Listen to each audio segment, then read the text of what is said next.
देखो बेटा, आज 7 जून है। आज का ही टाइम्स ऑफ इंडिया है। इसकी हेडिंग्स देख लेते हैं एक बार। Rahul alleges 30 lakh crore stocks scam, inverted commas के अंदर है। इसके बाद सेमी कॉलन है, बेसलेस, इसके बाद कॉमा है, सेज गोयल। अब देखो हेडिंग्स के अंदर ये जो पंक्चुएशन मार्क्स हैं, इसका भी अपना अपना महत्व होता है बेटा।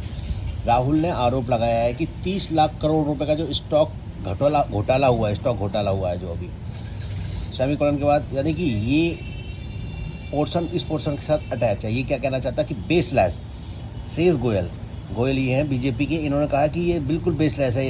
इसका आरोप जो है, राहुल गांधी जी का आरोप बिल्कुल बेसलेस है, कहना ऐसा गोयल का है। राहुल ने आरोप लगाया कि 30 लाख करोड़ रुपए का स्टॉक घोटाला हुआ है। जो आपके चुनाव से पहले आपने जो एग्जिट पोल कराए थे, उसमें आपके स्टॉक में जो गड़बड़ी हुई है, तो इसका आरोप लगाया 30 लाख करोड़ रुपए का नुकसान हुआ है। ठीक है, अब यहाँ देख लो, NDA allies call for review of Agnipath. जो एनडीए के घटक दल है, उन्होंने कहा है भाई अग्निपथ को दोबारा देखो, इसमें तब्दीली करो, ऐसा कहा है। जेडीयू डिस्टेंस इटसेल्फ, जेडीयू ने अपने आप को इस चीज़ से दूर रखा है। Bihar partners back caste census as well, जो बिहार के पार्टनर हैं एनडीए के, उन्होंने क्या, जो कास्ट सेंसस है, जो जातिवादी जनगणना है, उसका सपोर्ट किया है। तो भैया वही वाली बात है कि जब पूर्ण बहुमत नहीं मिलेगा तो ये अपनी अपनी मनमानी करवाएंगी। तो इसलिए कहते हैं ना, पूर्ण बहुमत मिलना ज़रूरी होता है सरकार के लिए। सरकार अपनी इच्छा से काम कर सकती है फिर तो। अब लिखा है कि HC टू हरियाणा को क्या कहा है कि give HP's surplus water to Delhi. Supreme court ने हरियाणा को कहा है कि भैया हिमाचल प्रदेश का जो अतिरिक्त पानी है जो उसका, तो उसको दिल्ली को दो तुम। मतलब हरियाणा को ऐसा सुप्रीम कोर्ट ने कहा है कि जो सरप्लस वाटर है वो दिल्ली को दो। यहाँ देख लो, ex Punjab DIG DSP convicted in fake encounter case. उनको कन्विक्ट किया गया एक फेक एनकाउंटर केस में, जो भूतपूर्व पंजाब के DIG और DSP हैं।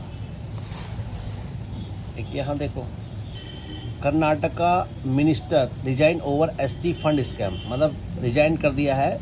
वैसे तो देखो ये S लगा हुआ है, तो यानी कि सिंपल प्रेजेंट है, लेकिन सिंपल प्रेजेंट ना होगी, ये हम इसे पास्ट मानेंगे कि रिजाइंड, मतलब कर्नाटका मिनिस्टर रिजाइंड। क्योंकि मैंने बताया ना, हेडिंग्स जो होती हैं या सिंपल प्रेजेंट में होती हैं या पास्ट में होती हैं, तो ग्रामेटिकल रूल ज़्यादा यूज़ करती नहीं है। वैसे सिंपल प्रेजेंट है, लेकिन हम पास्ट मानेंगे, इसे रिजाइंड मानेंगे, ना कि resigns. Over ST fund scam की वजह से रिजाइन कर दिया। ये देखो, 65.8% turn out in 24 Lok Sabha polls. जो 2024 के जो लोकसभा पोल हुए हैं, उसमें 65.8 लोगों ने मतदान किया। टर्न आउट का मतलब इन लोगों ने मतदान किया। सेमी कॉलन के बाद लिखा है, women beat man in 19 of 36 states और यूनियन टेरिटरीज में और राज्यों में, जिसमें 36 लोग जो खड़े थे, उसमें से 19 महिलाएं जीती हैं। वीमेन बीट मैन मतलब महिलाओं ने पुरुषों को हराया 36 में से 19 जगह। ठीक है, ये है यानी ये कहना चाहिए।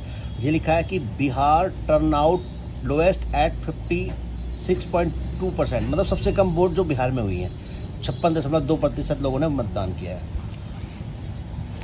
यहाँ देख लो। अच्छा ये देखो बेटा, ये थोड़ा जूम कर देता हूँ इसे। ये थोड़ा सा पैक्ट माने वो जो समझौता, जो गठबंधन हुआ है ओनली फॉर लोकसभा। कह रहे भैया जो समझौता हुआ था, वो जो हमने पैक्ट बनाया था, वो केवल लोकसभा के लिए था।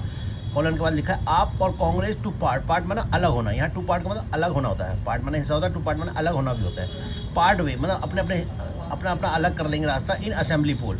मतलब जो अब जो विधानसभा के चुनाव होने वाले ना, अब उसमें लोकसभा चुनावों की तरह एक साथ नहीं मिलकर लड़ेंगे, ये अलग अलग होकर लड़ेंगे, कांग्रेस और आम आदमी पार्टी।